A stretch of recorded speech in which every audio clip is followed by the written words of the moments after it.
Yo, what's going on, everybody?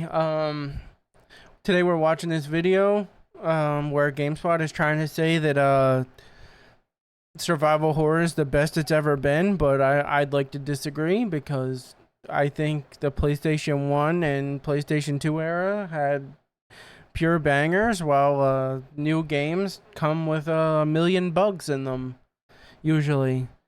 So, let's see what he has to say. Also, please subscribe for more. Have you noticed just how many horror games are coming out this year?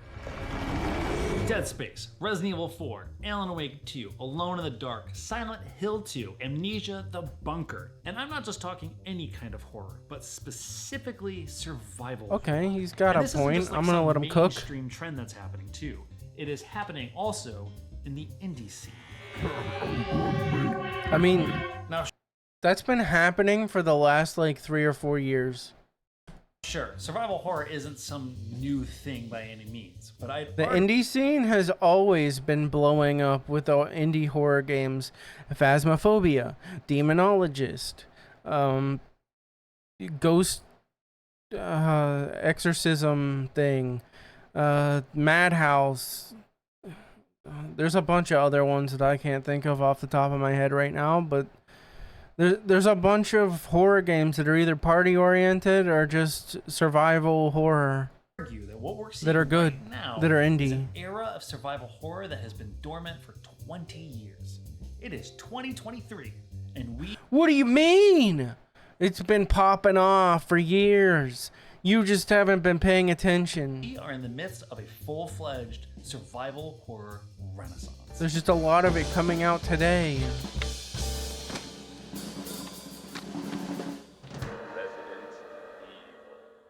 I love survival horror, if that wasn't already abundantly obvious. But when I Uh-huh. say survival horror, I'm talking like the de-emphasized combat, inventory management, scarce resource, exploration, puzzle solving I mean, The Evil Within 2 was really good a few years ago.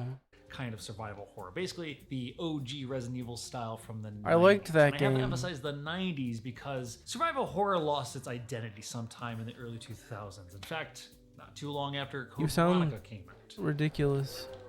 All right, real quick, some context. So, Alone in the Dark kind of It lost its in the early 2000s.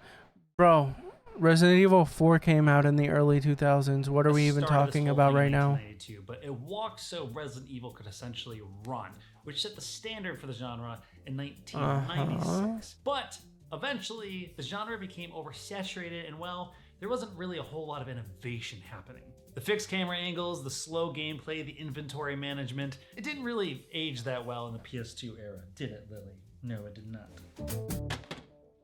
But then Resident Evil 4 came along, and it didn't quite Early innovate 2000s. the survival horror genre so much as it innovated the entire medium.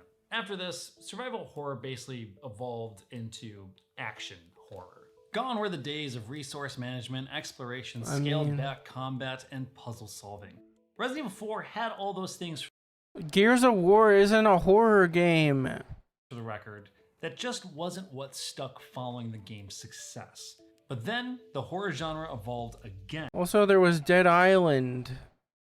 this time abandoning action altogether with Amnesia: The Dark Descent. Yeah. But it really became more like hide and seek And that was 2009.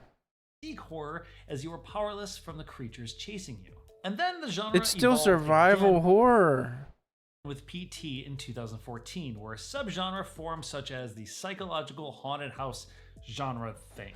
Yeah, unfortunately, Spawning games this like never Layers came of out. Fear or Visage. These games emphasize Yeah, that more indie games that you obviously don't the consider pure survival horror. horror of it, the terror, just flat out being scared. Now, the Amnesias, the Outlasts, and the PTs, they're totally fine. But if I'm speaking frankly, I didn't really get into the horror genre because I liked being scared. I got into survival horror specifically because there's a thrill in the potential to possibly overcome a dire situation. It's not about being powered up, but it's not about being powerless either. Okay. But alas, the genre that I loved, that I grew up with for those 15, 20 some years, A lot of people would rather just be scared of a game because it's endless content if you're scared. Was now just simply something nostalgic. Until now. And I ain't just talking about remakes either.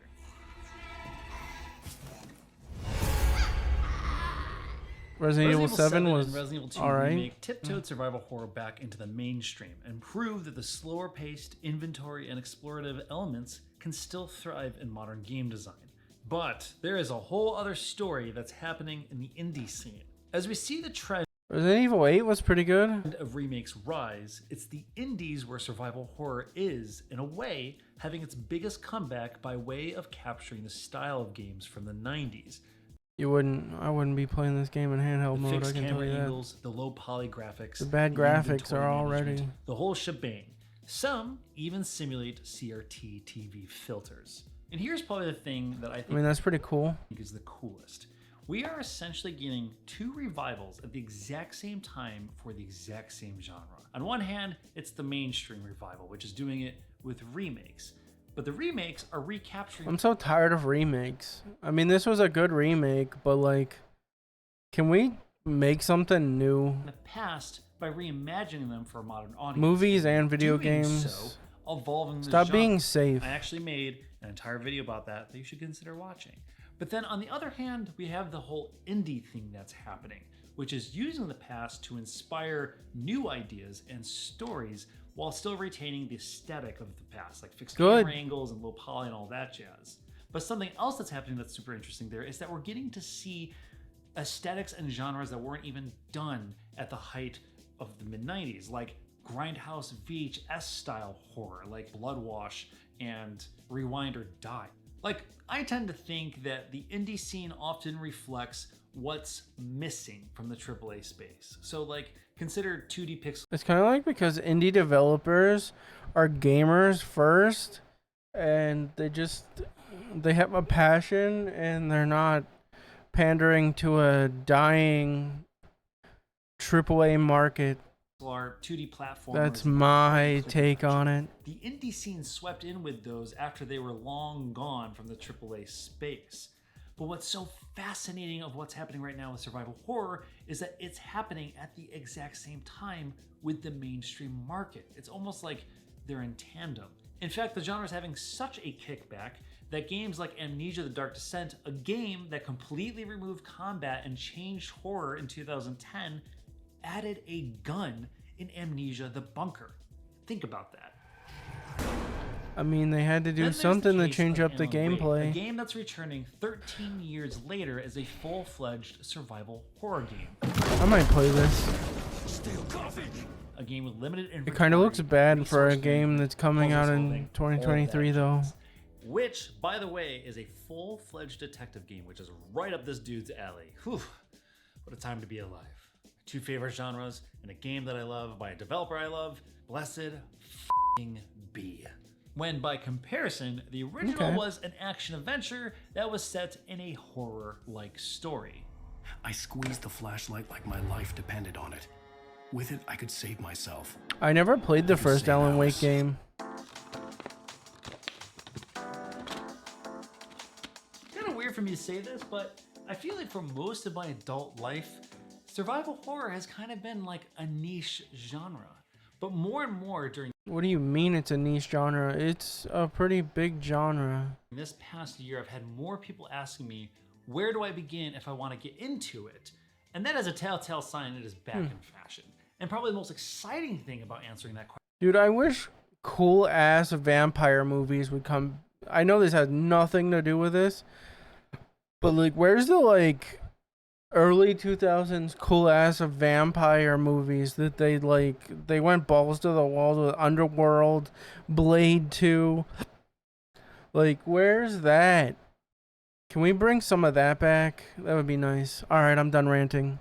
is that there's like now 3 avenues you can go to experience it, and none of them are wrong. Like, you're no longer bound to have to go to the past to be able to experience the core fundamentals of what makes survival horror, because there are Sorry to interrupt and keep going on this.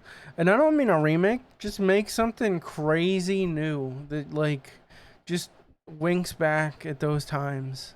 so many things out there right now this year that are doing it exceptionally well. I'm just happy to be living in a moment in which something I love, something that defined a lot of my views on games, was able to come back, to have this resurgence, and not just for nostalgia's sake, but to actually see how something from the past can come back and evolve for modern audiences, and even potentially set the path forward for games in the genre to come. True. That's super cool. At least I think so. All right. Thanks for watching, folks. I'm Kurt. Till next time. All right, Kurt. We'll see you next time. All right, guys. If you like this video, like it. If you disliked it, dislike it. This video will be down in the description. Go give this guy some love. And I'll see you next time. Have a great night. Don't forget to subscribe.